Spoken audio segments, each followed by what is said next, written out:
Assalamualaikum warahmatullahi wabarakatuh. Nama saya Muhammad Rashid Ridho dari Prodi Ilmu Komunikasi. Di video kali ini saya akan menjelaskan materi pendidikan agama Islam. Kita masuk pada materi ke-8, yaitu pesan Madinah bagian 2. Kajian surat Asy-Syam, modal ketakwaan.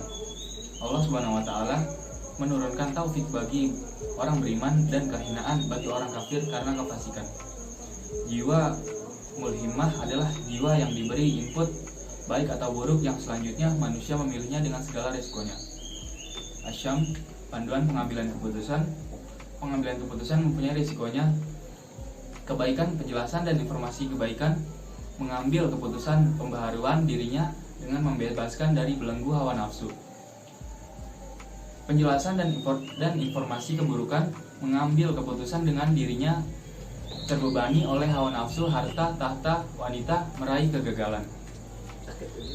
Kita masuk pada surat Ad-Duha, implementasi ketakwaan. Ungkapan syukur dari Nu'man bin Bashir berkata, aku mendengar Rasulullah SAW berkata di atas mimbar, barang siapa yang tidak bersyukur pada yang sedikit berarti tidak bersyukur pada yang banyak. Barang siapa yang tidak bersyukur kepada manusia maka tidak bersyukur kepada Allah. Menceritakan nikmat Allah adalah syukur, dan meninggalkan nikmat Allah adalah kufur. Kumpul dalam suatu jamaah adalah rahmat, dan memisahkan diri dari jamaah adalah akan diazab. Diriwayatkan oleh Ahmad. Yang ketiga, kajian surat Insyirah. Surat Al-Insyirah mengajarkan kepada umat Nabi Muhammad SAW untuk menjadi manusia besar. Artinya, menjadi manusia yang senantiasa lapang dada dalam menjalankan visi dan misi kehidupan yang terkait dengan tugas profesi dan senantiasa meningkatkan kehidupan dan ketakwaan. Kajian surat An-Naba meliputi tauhid, seruan tauhid, kajian Al-Quran, dan kabar hari akhir. Kajian surat Al-Mudaththir, etika dan sasaran pembaruan. Hai orang-orang yang berkemul, bangunlah lalu berilah peringatan, dan Tuhanmu agungkanlah, dan pakaianmu bersihkanlah, dan perbuatanmu tinggalkanlah, dan janganlah kamu memberi dengan maksud memperoleh balasan yang lebih banyak. Dan untuk memenuhi perintah Tuhanmu bersabarlah. Quran surat Al-Mudaththir ayat 1-7. Materi 9 yaitu tentang kepemimpinan. Kepemimpinan atau leadership yaitu kemampuan mempengaruhi orang lain, bawahan atau kelompok. Kemampuan mengarahkan tingkah laku, bawahan atau kelompok memiliki kemampuan atau keahlian khusus dalam bidang yang diinginkan oleh kelompoknya untuk mencapai tujuan organisasi atau kelompoknya. Seorang pemimpin harus bertanggung jawab atas keproduktifan dari bawahan dan sebuah kelompok, memotivasi bawahan untuk bekerja demi tercapai sasaran organisasi dan memuaskan kebutuhan mereka pada tingkat lebih tinggi. Sesungguhnya Allah Subhanahu wa taala telah berfirman, menganjurkan kepada seluruh umat manusia pada umumnya dan kepada para pedagang khususnya untuk berlaku jujur dan dalam menimbang, menakar, dan mengukur barang dagangannya. Penyimpanan dalam menimbang, menakar, dan mengukur yang merupakan wujud kecurangan dalam perdagangan sekalipun tidak begitu berdampak kerugian atau kerusakan yang diakibatkan pada manusia ketimbang tindak kejahatan yang lebih besar seperti perampokan, perampasan, pencurian, korupsi, manipulasi, pemalsuan, dan yang lainnya. Nyatanya tetap diharamkan oleh Allah Subhanahu wa taala dan Rasulnya. Kita masuk pada materi 10 yaitu kepemimpinan Nabi dan Rasul. Model kepemimpinan Rasulullah SAW pada masanya yaitu otoritas, paternalistis, karismatik, dan demokratis. Rasul mampu mengombinasi kelima model tersebut dibalut dengan akhlakul karimah. Dengan kekuatan akhlakul karimah, Rasulullah SAW mampu menciptakan kekuatan baru untuk menegaskan dan menyiarkan ajarannya ke seluruh penjuru dunia. Selain karakter kepemimpinan yang istimewa, adapun prinsip sifat kepemimpinan yang beliau terapkan antara lain musyawarah, menghargai hak orang lain, sifat ramah, menunjukkan kelembutan, dan tidak pilih kasih, mementingkan umat, tanggap situasi dan kondisi dalam menjalani misi perdamaian. Spirit pembaruan sebagai model kepemimpinan adalah kunci Nabi dan Rasul, Allah berjaya memakmurkan sumber daya manusia dan negerinya pada saat itu. Contohnya, berkaca dan mengamalkan kepemimpinan yang diajarkan oleh Nabi Ibrahim alaihissalam. Dalam perjuangan mementaskan kaum jahiliyah dengan internalisasi ketauhidan, beliau dalam pembaruan mencari jati diri sendiri dan bangsanya. Beliau memperjuangkan pembaruan bangsa dalam kepemimpinan dengan keimanan yang kuat dan emosional, yaitu keberanian dan kesabaran. Semua beliau capai dengan akal sehat dan hati yang jujur. Puncak keimanannya telah terbukti dalam bentuk penyerahan diri secara menyeluruh dan kepatuhan terhadap perintah dan larangan Allah, Tuhan semesta alam. Yang bisa diambil dan diterapkan oleh kita sekarang tinggal mengimplementasikan ketauhidan tersebut dari tingkat paling dasar di kehidupan sehari sampai tingkat yang lebih luas, yaitu pada masyarakat. Pada masyarakat pedoman untuk implementasi kepemimpinan haruslah berlandas Pancasila dan jangan lupa Bhinneka Tunggal Ika, mengingat pentingnya pluralisme di negeri ini yang kaya akan keragaman. Kita masuk pada materi 11, bahaya pembaruan energi istiraj.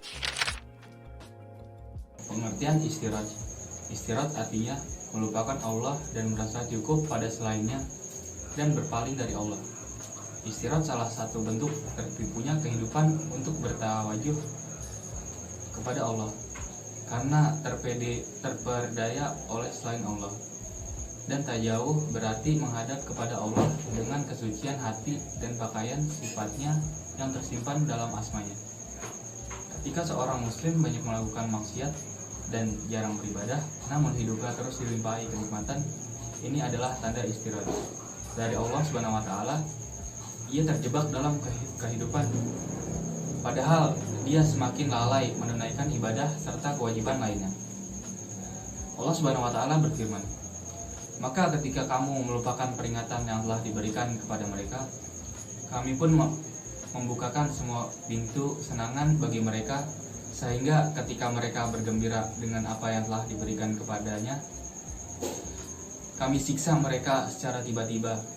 Maka ketika itu mereka terdiam putus asa." Quran Surat Al-An'am ayat 44. Ada beberapa ciri-ciri istiraj. Yang paling sering dijumpai adalah perilaku malas beribadah, namun terasa begitu nikmat menjalani hidup. Misalnya seorang muslim jarang atau bahkan tidak pernah menunaikan sholat wajib, namun pekerjaannya berjalan lancar.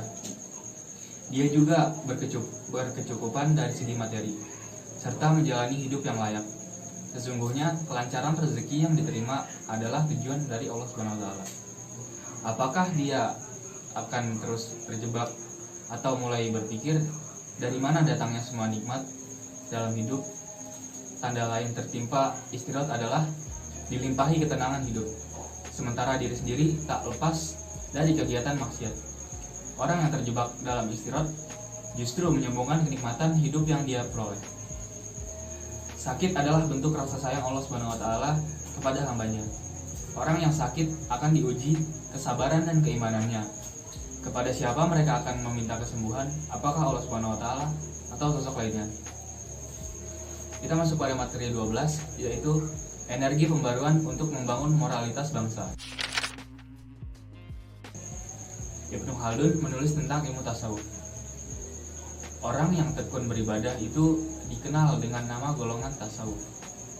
Abdullah bin Nuh menjelaskan bahwa tasawuf adalah suatu bagian jauhari esensial dari risalah Nabi Muhammad SAW berupa akhlakul karimah, sesuatu yang asli dalam Islam dan diridhoi Allah Subhanahu wa taala karena semuanya bersumber dari Al-Quran dan Sunnahnya. Penulis Tarikh Al-Baghdad mencatat bahwa Al-Mutawakkil, Khalifah Bani Abbas yang berkuasa di Baghdad pada waktu itu, di waktu negara dilanda peperangan, berseru kepada ahli futuwah, sufiyah atau pahlawan tasawuf.